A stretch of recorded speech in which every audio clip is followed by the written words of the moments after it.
ఏపీలో ఇంకా ఆడటానికి ఏముంది సీఎం జగన్మోహన్ రెడ్డి అంటూ రాష్ట్ర తెలుగు మహిళా అధ్యక్షురాలు అనిత ప్రశ్నించారు.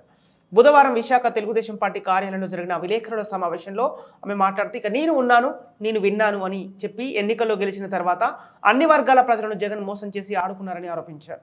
ఇప్పుడు ఎన్నికలు దగ్గర పడుతున్న సమయంలో ఆడుదాం ఆంధ్ర అనే ప్రోగ్రాం పెట్టడం హాస్యాస్పదంగా ఉందన్నారు. 4.5 ఏళ్లుగా ఆంధ్రప్రదేశ్ ప్రజలతో జగన్ ఆటలాడుకుంటున్నారని, ఆశా వర్కర్లు, మున్సిపాలిటీ, అంగన్వాడీ కార్యకర్తలతో సైకో జగన్ ఆడుకుంటున్నారని, ప్రభుత్వ ఉద్యోగులకి సమయానికి జీతాలు ఇవ్వకుండా ఇబ్బంది పెడుతున్నారన్నారు. మళ్లీ ఆడుదాం ఆంధ్ర పేరిట 100 కోట్ల ప్రజాధన దుర్వినియోగం చేస్తున్నారని ఆరోపించారు.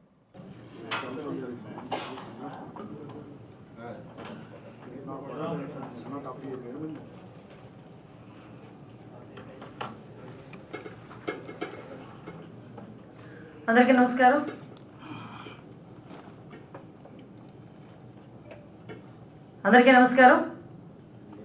నేనున్నాను నేను విన్నాను, ఎక్కడో ఈ స్లోగన్ విన్నట్టుంది కదా. 4.5 సంవత్సరాల క్రితం నుంచి నేను ఉన్నాను నేను విన్నాను, నేను అది చేసేస్తాను ఇది చేసేస్తాను అని చెప్పి ప్రగల్భాలు పలికి పరిపాలన చేతకాక ఇంకో 2-3 నెలల్లో ఎలక్షన్కి వెళ్ళబోతూ ఉంటే అధికమైన సమస్యలన్నింటినీ కూడా పక్కదోవ పట్టించడానికి, ప్రజలు ఎదుర్కొంటున్న సమస్యలన్నీ కూడా పక్కదోవ పట్టించడానికి, అదేవిధంగా ఎన్నికల తాలూకా స్టంట్లో భాగంగా ఈరోజు అతనికి తెలియకుండానే అతను చేస్తున్న పనిని ఒక పథకం కింద, ఒక స్కీమ్ కింద 100 కోట్లు ఖర్చు పెట్టి మరి బయటకు తీసుకొచ్చాడు. అది ఏంటో తెలుసు, ఆ పథకం ఆడుదాం ఆంధ్ర.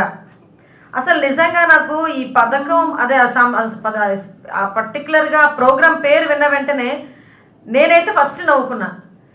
ఈ కొత్తగా పెట్టడం ఏముంది ఆడుదాం ఆంధ్ర అని? 4.5 సంవత్సరాలుగా నువ్వు చేస్తున్న పని అదే కదా జగన్మోహన్ రెడ్డి, సైకో జగన్. 4.5 సంవత్సరాలుగా ప్రజల జీవితాలతో ఆటలాడుకుంటూ, ఆంధ్రప్రదేశ్ రాష్ట్ర ప్రజలతో జీవితాలతో ఆటలాడుకుంటున్న నువ్వు ఈరోజు స్పెషల్గా మళ్ళీ ఆడుదాం ఆంధ్ర అని ఒక ఎన్నికల స్టంట్ని బయట తీశాడు.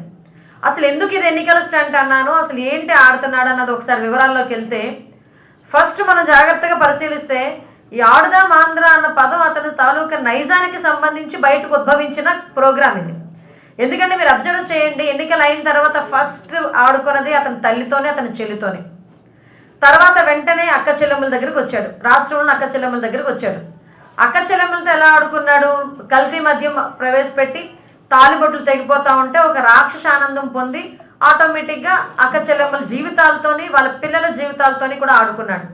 మేనమావని పిలిపించుకొని పిల్లల చేత నాడు నేడు స్కీమ్ అని చెప్పి కల్తీ పనులన్నీ చేయించి, నాశరకమైన పనులన్నీ చేయించి ఈరోజు ఆ నాడు నేడు బడుల్లో కూడా కూలిపోతుంటే పిల్లలు ప్రాణాలు పోయే పరిస్థితిలో ఉండి ఆ తల్లుల గర్భశోకంతో ఆడుకున్నాడు.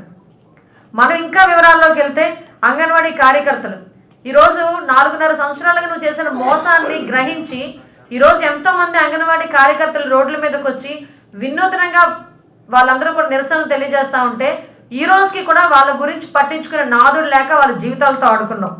ఆశా వర్కర్లు మనందరికీ తెలిసిందే, ఆఖరికి మున్సిపల్ వర్కర్స్. ఇందాకే మా పత్రికా సోదరుడు అంటున్నారు, ఏంటి అందరూ మా పలుచగా ఉన్నారంటే, ఎక్కడ చూసినా ధర్నాలే పడుతున్నాయండి, ఎక్కడ చూసినా నిరసనలే కనిపిస్తున్నాయి, దట్స్ వై మేము అది కవర్ చేసుకోవడానికి వెళ్ళామండి అని. సిగ్గనిపించట్లేదా జగన్మోహన్ రెడ్డి?